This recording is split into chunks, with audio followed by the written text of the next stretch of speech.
नमस्कार दोस्तों, स्वागत है आपका एक बार फिर से आपके अपने यूट्यूब चैनल। इस वीडियो में हम एसएससी सीजीएल 2024 के टीयर 1 की 16th शिफ्ट करने वाले हैं, यानी 17 सितंबर की शिफ्ट 1 करने वाले। ठीक है, 25 प्रश्न भी ट्राई की 25 मिनट से ज्यादा का टाइम ना लगे।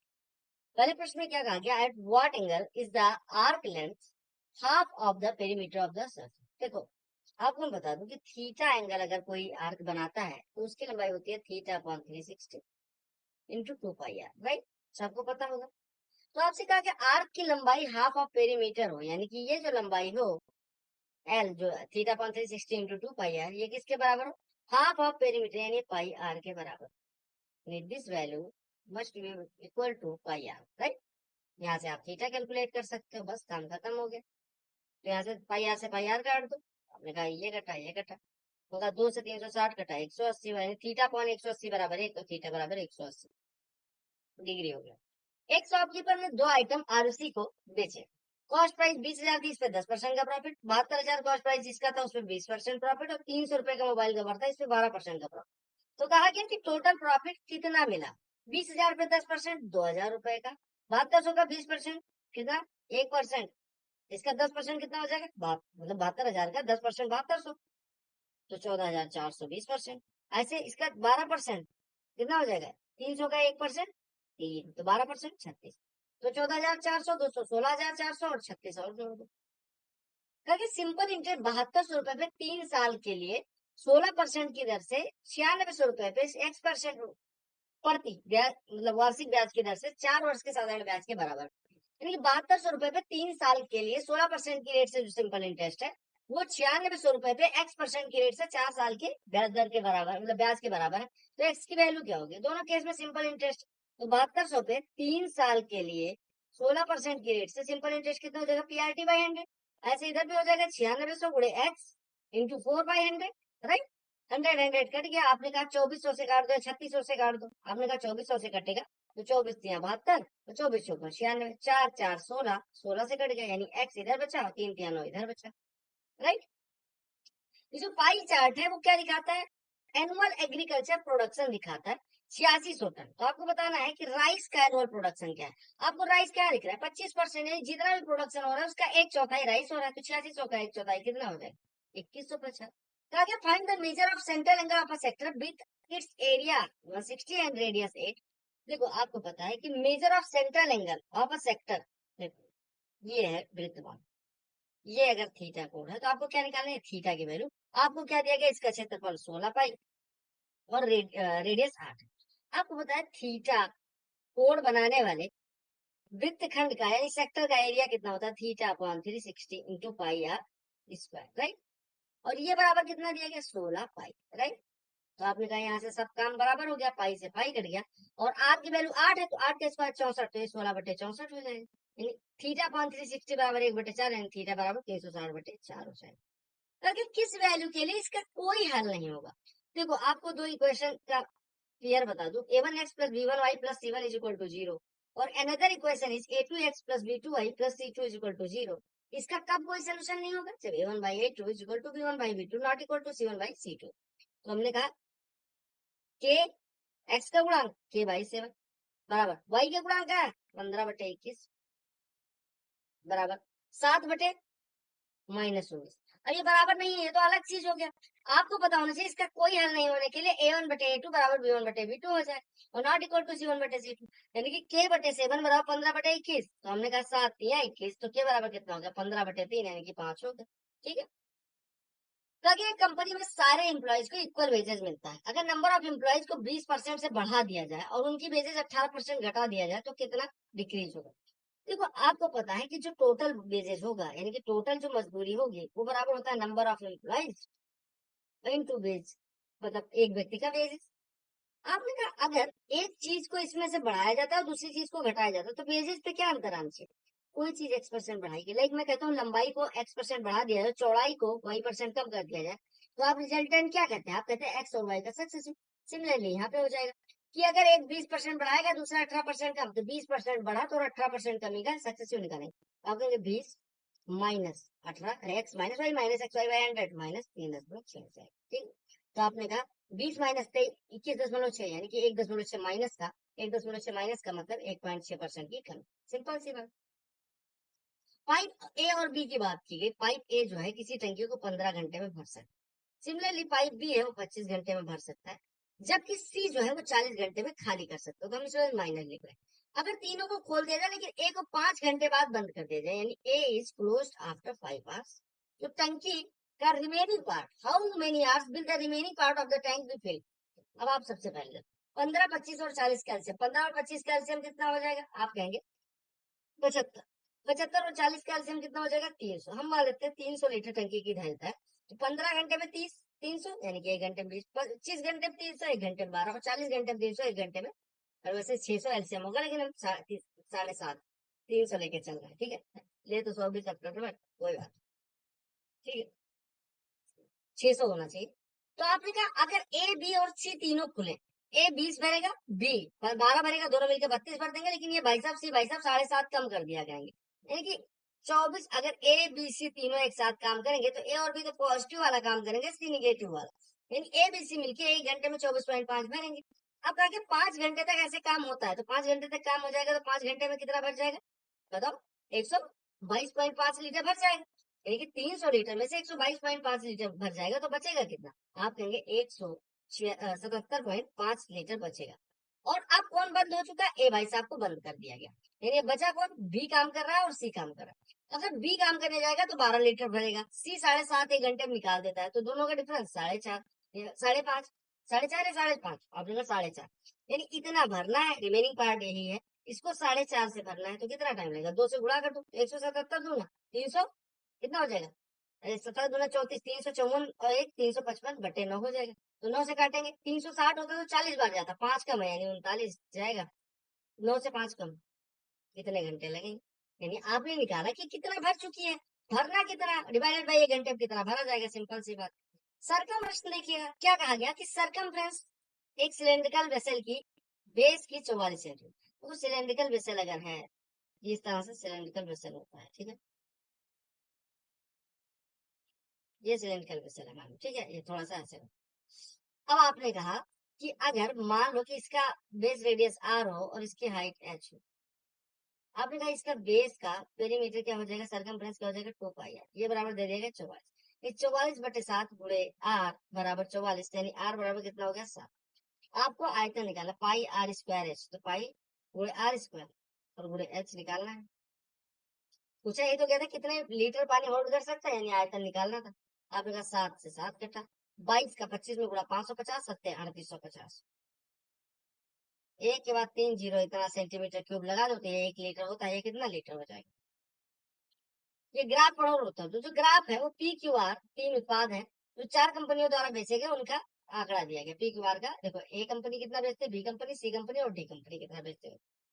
Percentage in total production by company C, total production, what percentage total production of company C और the total production of company A, यानी आपको ए का पूछा गया सी कितना परसेंट है, तो आप ए का पहले प्रोडक्शन निकालते हैं, तो हम अलग अलग टोटल प्रोडक्शन ए का देखते हैं, 8 से 14 9 23, तो ए का प्रोडक्शन तो है 23, सी का प्रोडक्शन कितना है 8 9 17 6 23, तो 23 का कितना परसेंट है, 100%।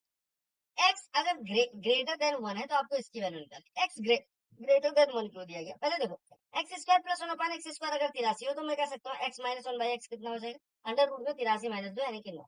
अब यहाँ पे दो वैल्यूज पॉसिबल थी, एक प्लस का ना एक माइनस का, ये क्यों दिया गया, आपको पता अगर x बड़ा है 1 से तो x minus 1/x always be greater than 0, यानी कि पॉजिटिव वैल्यू ही लेगा, क्यों, क्योंकि अगर x 1 से बड़ा है तो ये 1 से बड़ी संख्या, और 1/1 से बड़ी संख्या तो ये 1 से छोटी, 1 से बड़ी में से 1 से छोटी घटाओगे हमेशा पॉजिटिव आएगी, तो इस वजह से माइनस नहीं लेना पड़ेगा, x माइनस 1/x बराबर 9 हो जाएगा। अब अगर x माइनस 1/x 9 हो तो x cube minus 1/x cube कितना हो जाएगा, 9 का क्यूब 729 और प्लस 3 गुणे 9 27, तो 729 और 27 756 हो जाएगा, राइट। करिए एक राइट एंगल ट्राइंगल है एबीसी, अगर राइट एंगल ट्राइंगल है एबीसी, देखो ए बी एंड सी, ठीक है, आ जाओ इधर बैठ जाओ, रिकॉर्ड कर रहा है बेटा, बैठो। तो A B C right angle triangle है, बी 90 डिग्री है, tan a इक्वल टू 1, अगर tan a 1 है तो ए एंगल की वैल्यू कितनी हो जाएगी 45 डिग्री, यानी ए बराबर 45 डिग्री, तो आपको क्या निकालना 4 sin a cos a, यानी कि 4 sin a cos a, इसको हम क्या लिख सकते हैं 2 into 2 sin a cos a, यानी कि ये साइन 2 ये लिखा है, n2 इंटू साइन 2 यानी 2 इंटू साइन 90 यानी कि 2 इंटू 1 1 हो जाएगा। देखिए लीस्ट वैल्यू क्या क्या निकालनी है जिसके लिए ये संख्या 6 से डिविजिबल हो जाए। 6 से डिविजिबल होने के लिए क्या करना पड़ेगा आपको? 6 से डिविजिबल होने के लिए 6 से डिविजिबल होने के लिए किसी संख्या को 2 से भी डिविजिबल होना पड़ेगा और 3 से भी डिविजिबल होना पड़ेगा। ये 2 से डिविजिबल और 3 से डिविजिबल। 2 से डिविजिबल कैसे होगा कि अगर किसी संख्या का यूनिट डिजिट 2 से डिविजिबल है तो ये 2 से डिविजिबल हो जाएगा। मतलब 0 2 4 6 8 अगर यूनिट डिजिट है तो ये संख्या डिविजिबल होगी। तो यहाँ पे 6 तो यूनिट डिजिट तो मिल गया। अब 3 से डिविजिबल बनाना है तो हमने उठाया 2 4 9 के 8 7 6। अब इसको डिविजिबल बनाना है 3 से, तो 3 से कैसे डिविजिबल होगा? सम ऑफ डिजिट्स 3 से कटना चाहिए, तो 9 कट रहा है, 4 2 मिलके कट रहा है, 6 कट रहा है, 8 7 15 भी कट रहा है। यानी के की क्या वैल्यू रखे ताकि इन सबका सम, बाकी सब तो कट रहे हैं, के की वैल्यू हम 0 रख सकते हैं क्योंकि 0 रखेंगे तब भी इसका सम कटेगा क्योंकि बाकियों का सम कट रहा है। यहाँ से के की वैल्यू 0 होगी, राइट। एक शॉपकीपर है जो मार्क प्राइस को 20% बढ़ा के कॉस्ट प्राइस से मार्क करता है और 30% का डिस्काउंट। कहने का मतलब कोई चीज 20% बढ़ाएगी फिर 30% कम की गई तो रिजल्टेंट क्या होगा, यही मतलब हुआ। Percentage, profit and loss and discount सब एक जैसी चीजें हैं। तो कैसे निकालेंगे? अगर कोई चीज x% बढ़ाई जाती है y% कम की जाती है तो रिजल्टेंट ऐसा कुछ होता है। तो आपने कहा 20 माइनस 30 माइनस 20 गुणे 30 बटे 100 यानी कि 20 माइनस 36 माइनस 16 यानी माइनस 16 मतलब 16% का नुकसान। अगर एक शॉपकीपर शुगर को इतने में बेचता है वो 12% का प्रॉफिट कमाता है। 12% का प्रॉफिट मतलब कि अगर 100 का खरीदता है तो 112 का बेचता है। 112 बराबर 44.8 यानी 100 बराबर कितना हो जाएगा? 40 यानी कि उसका कॉस्ट प्राइस हो गया 40। कहा गया वाटर सीपेज के कारण 1/5 हिस्सा शुगर का डैमेज हो गया। यानी कि मान लो 5 किलो था तो 1 किलो हो गया खराब, 5 किलो में से 1 किलो खराब हो गया। अब ताकि सेलिंग प्राइस क्या रखे ताकि 5% का प्रॉफिट, तो उसके पास 40 भाव वाला 5 किलो चाहिए था जो 200 रुपए का दाम देके लेके आया था। 5% का प्रॉफिट यानी उसे 210 में बेचना है। जो बेचना है वो 1 किलो नहीं, 1 किलो तो खराब हो चुका है 5 किलो में से, यानी बचा कितना? 4 किलो। 4 किलो अगर 210 में बेचना है तो सेलिंग प्राइस क्या होना पड़ेगा? 52.5। तो अगर कलेक्शन रेयर कॉइन्स का होता है, एक gold coin every 4 non gold coin है, यानी कि 1 गोल्ड कॉइन है और एवरी 4 नॉन गोल्ड कॉइन्स, यानी कि दुर्लभ सिक्कों के संग्रह में हर 4 गैर सोने के सिक्कों के लिए एक सोने का सिक्का है। मान लो कि गैर सोने यानी कि नॉन गोल्ड कॉइन्स और गोल्ड कॉइन्स की बात है, तो अगर नॉन गोल्ड 4 कॉइन है तो इसके साथ एक, यानी कि रेशियो इनका 4:1। यदि संग्रह में 20 और सोने के सिक्के जोड़े जाते हैं तो संख्या सोने के सिक्कों की संख्या गैर सोने के सिक्कों की संख्या का अनुपात 2:3 हो जाए। मान लो ये 4 था, ये 1 था। अगर हम इससे कहा गया कि 20 और गोल्ड कॉइन जोड़ दिए जाए तो जो सोने के सिक्के हैं उनका गैर सोने के सिक्कों से अनुपात जो होगा वो 2:3 हो जाएगा, यानी गैर सोने के सिक्के कितने होंगे? 3। ये कितना होगा? 2। अब आप क्या काम करो, पहले इन दोनों रेशियो, नॉन गोल्ड कॉइन में तो कुछ चेंज हुआ नहीं, नॉन गोल्ड कॉइन पहले 4 था अभी 3 दिख रहा है, ऐसा पॉसिबल हो सकता है? नहीं। हमने कहा 12 बना लेते हैं दोनों को। 12 बनाने के लिए तो इसको हमने 3 से गुणा किया, 12 3 हो गया, इसको 4 से गुणा किया, 12 और 8 आया। हमने कहा देखो पहले नॉन गोल्ड और गोल्ड का रेशियो 12:3 था, अभी हो गया 12:8 का। जब गोल्ड में 20 कॉइन जोड़ा जाता है तो रेशियो 5 से चेंज हो जाता है। इनका सकते 5 रेशियो बराबर 20 यानी 1 रेशियो बराबर 4 हो। अब 1 रेशियो बराबर 4 तो संग्रह में सिक्कों की संख्या ज्ञात करनी है। बताओ कितनी हो जाएगी? 1 रेशियो बराबर अगर 4 है मेरे भाई तो आपको संग्रह में सिक्कों की कुल संख्या, यानी आपने कहा सिक्कों की कुल संख्या कितनी है? 12 तो नॉन गोल्ड और 8 गोल्ड, तो 12 8 20। 1 रेशियो बराबर अगर 4 है तो 20 बराबर 80 हो जाएगा। क्लियर? एवरेज निकालना है square of first 47 natural numbers. देखो सबसे पहले जानो कि फर्स्ट n नेचुरल नंबर्स के स्क्वायर का सम क्या होता है। आप कहेंगे n into n plus 1 into 2n plus 1 by 6। ये होता है टोटल स्क्वायर्स का, मतलब first n sum of first n natural numbers square, यानी कि sum of squares of first n natural numbers ये होता है। तो एवरेज निकालने के लिए n से डिवाइड कर देंगे तो n कट जाएगा, यानी ये होता है एवरेज। अब यहाँ पे n बराबर 47 दिया गया तो 47 1 48 इंटू 47 2 जा 94 प्लस 1 95 बाई 6। आपका यही सॉल्व करना है। तो 6 8 48, 8 गुणे 95 कितना हो जाएगा? 8 गुणे 100 800, 800 में से 8 पंचे 40 कटा दो यानी कि 760 हो जाएगा। कुछ नहीं गलत है, हाँ सही हो गया। अब चुप रहो। cos 24 is equal to m by n, तो cos 24 माइनस, अब देखो एक चीज आपको पता होनी चाहिए। मान लेते हैं कि ये 90 डिग्री है, cos 24 यानी कि ये अगर m है तो ये n है, यानी कि ये कितना हो जाएगा? n square minus m square. अगर 24 है तो ठीक है, ये 24 हो गया तो 66 हो जाएगा। बस आपको इसी को सॉल्व करना। cos 24, cos 24 कितना हो जाएगा? इतना बटे n। आपने कहा उल्टा होगा क्योंकि साइन नहीं है cos है। माइनस कॉस 66, कॉस 66 कितना, कॉस 66 के लिए आधार ये होगा, गण होगा, हर बराबर कर लो तो ऊपर कितना आएगा एन स्क्वायर माइनस रूट वाला हट जाएगा, N square plus N square हो जाएगा, माइनस मल्टीप्लाई होगा और नीचे बचेगा N under root N square minus, ये कट गया एम स्क्वायर बटे एन इंटू माइनस।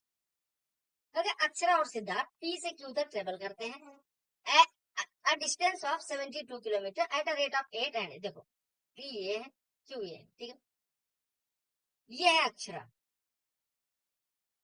और ये है सिद्धार्थ।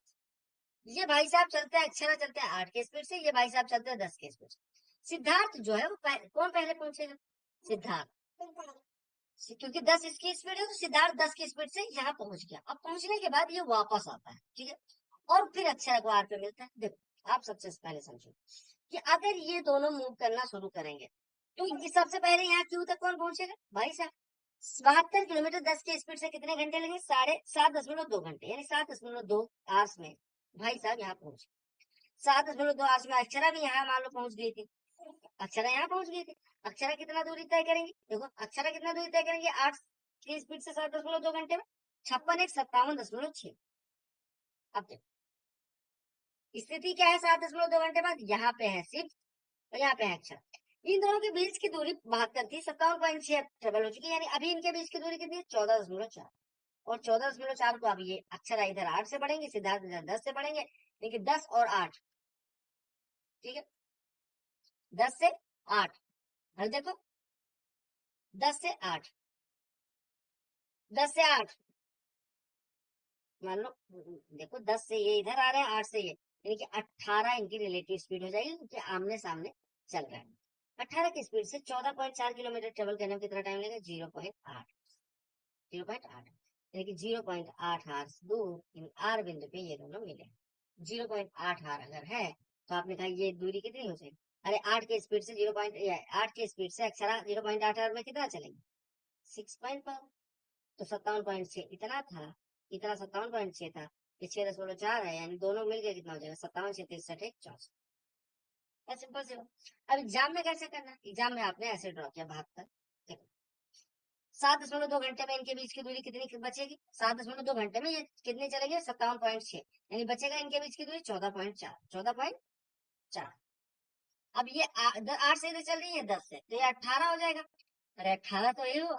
अब 18 एक चीज भूल जाओ, 10 के 8 के स्पीड से ये चल रहे 10 के स्पीड से, यानी कि 4 और 5 का रेशियो है, तो इनके द्वारा चली गई दूरी 5/9 हिस्सा, तो इसका होगा 5/9 हिस्सा, मतलब इसका 1/9 हिस्सा 1.9 हिस्सा 1.6, तो 5/9 हिस्सा 8 किलोमीटर, यानी यहाँ कहीं पे मिले, यानी पूरी दूरी में से 8 किलोमीटर पहले मिले, यानी 72 में से 8 कम, यानी 64 किलोमीटर पे मिलेगी।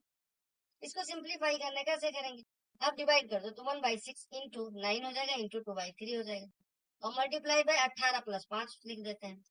अब देखो 6 यहाँ 18 से 18 कट गया, 9 दूनी 18, 5 23 आपको आंसर आ गया। ए बी का रेशियो दिया गया, बी सी का रेशियो दिया गया, ए बी और सी, ये 6 8 है, ये 7 और 10 है, यहाँ पे खाली जगह 8 का कब्जा, यहाँ पे खाली जगह 7 का कब्जा, खड़ा खड़ा हुआ, ये 42 हो गया, 56 हो गया और ये 80 हो गया। किससे कट रहा है 2 से, 2 से कटोगे 21 आएगा, 28 आएगा और 40 आएगा। ये देखो ये प्रश्न देखो, what is difference in area of triangle ABC having side 10 बीस एंड बीस and right angle triangle with hypotenuse देना है वन ऑफ द। अब देखो अगर कोई देखो ऐसे ट्रायंगल में जाए 20 20 10, तो इसका एरिया कैसे निकाले, b/4 √4 b square minus a square, formula सबको पता है, लेकिन मैं क्या बताता हूँ कि अगर इसकी मीडियन ड्रा की जाए, यानी ये 5 हो तो इसमें परपेंडिकुलर भी होगा, जब b से ये 5 है तो ये कितना हो जाएगा 5√15। अरे 4 1 होता है तो √15 होता है, तो 4 का 5 गुना 4 अगर ये होता है 1 ये होता है तो ये √15 होता है, 4 का 5 गुना 1 का 5 गुना तो 5√15 होता है। इस ट्राइंगल का एरिया हो जाएगा half into base 10 into height 5√15, यानी आपका हो जाएगा 25√15 इसकी एरिया हो जाएगा। अब आपको एक का एरिया मिल गया, दूसरा राइट एंगल ट्राइंगल का हाइपोटेन्यूज 13 है और परपेंडिकुलर एक 12 है, ये देखो ये 13 है ये 12 है, तो ये कितना हो जाएगा 5, इसका एरिया कितना हो जाएगा 30, तो 25√15 और 30 का डिफरेंस पूछा गया, तो √15 की वैल्यू 3.87, तो आपको पता है 25 गुणे 3.87 और माइनस 30 करना, तो आप कैसे करोगे 25 का 3.87 गुना निकालने के लिए आप क्या काम करो, आप 25 या 75, 25 हटिया 200, 75 और 20 95 हो गया, 95 और 175 यानी 96.75 के करीब आपका ये हो जाएगा, ठीक है। 96.75 में से 30 घटाओगे तो आपका 66.75 हो जाएगा। अरे क्योंकि देखो 25 गुणे 3 75, 25 गुणे 0.8 20 और जुड़ गया 95, 25 सत्ते 175 यानी 1.75 और जुड़ जाएगा ऐसे करके। तो आगे number of 3 types of cars XYZ manufactured by अलग अलग सालों में XYZ टाइप की कितनी कार प्रोडक्शन होता है वो दिखाएगा। ताकि average number of cars produce in year 2022 यानी इसमें एवरेज निकालना है। एवरेज कैसे निकलेगा? आपने कहा जोड़ देंगे 1 5 2 7 5 6 11 3 1 4 3 7 2 9 3 से डिवाइड कर देंगे तो आपका एवरेज आ जाएगा। तो 3057 आपका एवरेज हो जाएगा। एपी और एक्यू दो टेंजेंट है, एक बिंदु ओ से एक बिंदु ए से एक बिंदु ए से यहाँ पे बेटा चुप रहो पढ़ा रहा हूँ ना। ए पी एंड क्यू ये दो टेंजेंट है, टेंजेंट दिख रही है पर मान लेते हैं। आपको पी ए क्यू कोण दिया गया 40 डिग्री का, तो पी ओ क्यू बताना है आपको। मैंने हमेशा बताया कि अगर ये ओ सेंटर है, दो टेंजेंट ऐसे ड्रा की जाए, अगर ये थीटा है तो 180 माइनस थीटा तो ये 40 है तो 140। सेक थीटा बराबर 29/20 तो आपको 3 cosec थीटा देखो जैसे ऐसा है तो आप वैसे मन में भी कर सकते हो। ये थीटा सेक थीटा 29 है तो ये 20 है, ये कितना हो जाएगा 20 और 29 कितना होता है बताओ 21 यानी कि कितना हो जाएगा सॉरी ये 21 हो जाएगा। अब 3 cosec थीटा यानी कि 3 पे cosec थीटा कितना हो जाएगा 29/21 प्लस 3 cot थीटा कितना हो जाएगा 20/21। तो आप ये देखो 87 87 और 60 147/21 21 7 147 आपका आंसर है।